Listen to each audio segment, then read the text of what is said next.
When I look at all the data we've had the last several years, especially the low unemployment, with wage growth just not moving in an appropriate fashion for an economy that's supposedly at maximum or near full employment, I think there's only one obvious answer, that our measurement isn't right, and that U6 is mostly correct, and U3, down at 4%, which was 3.8, just doesn't add up. Just because you stop counting people that are truly unemployed doesn't mean that not counting them doesn't work its way into giving you different answers, like not pushing up wages. Your thoughts? I don't think there's any question that after this financial crisis, the standard unemployment rate is not capturing the real unemployment. And I think you're right, counting marginalized workers, people who are part-time, who'd like a full-time job that's in the U6, makes a lot of sense. And our measures are probably not capturing. And that's why people pouring into the labor market, one of the reasons we're not seeing wage pressures. Yeah, and it's not a bad thing, Doctor. I mean, I don't think it's a bad thing. I'm not complaining. I'm just saying that investors want to know what's really going on so they make prudent investment. Another area, okay? Now, would it be a correct statement to say that pretty much every central bank on the planet of the big economies is just baiting inflation? They want more inflation. Is that roughly a true statement? I think it is roughly a true statement. I mean, I think by and large, for sure, the ECB, the Bank of Japan, they would like higher inflation than they have. The Fed, a little ambiguous about it because inflation's hitting 2%. Maybe they're a little more on the fence, which is, of course, why everyone's looking at how much they're going to raise rates. All right. Trade policies and tariffs. What will they do to prices?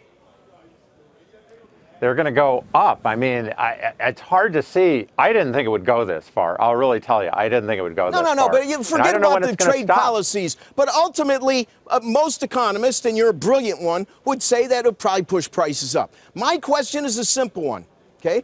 An average American would say if you're baiting inflation, and this gives you some inflation, is that outcome just a different kind of inflation? No, it's like a bad kind of inflation.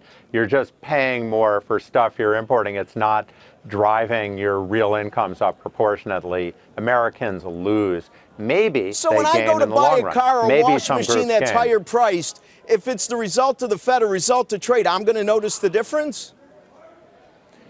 Well, it's not. It depends on how far it goes and how many things it's on. If it's just on a few things, yeah, the washing machines seem to be going up a lot, but you won't notice it so much. But if you do this over many years, and I see this as like a popular policy, unfortunately, that may continue, it's going to have a pretty noticeable effect on your standard of living. I don't want to say it's going to have it, but 2%, so we're almost 5%. Out of time, and I just love having you in my grasp here. So let's continue this line of thinking. So I'm a big cost-benefit analysis guy. To me, any policy that's done should have a cost-benefit analysis. So if we think about all the things that the central bank has done since the credit crisis, now they're trying to normalize, and they're most likely going to continue to snug up rates.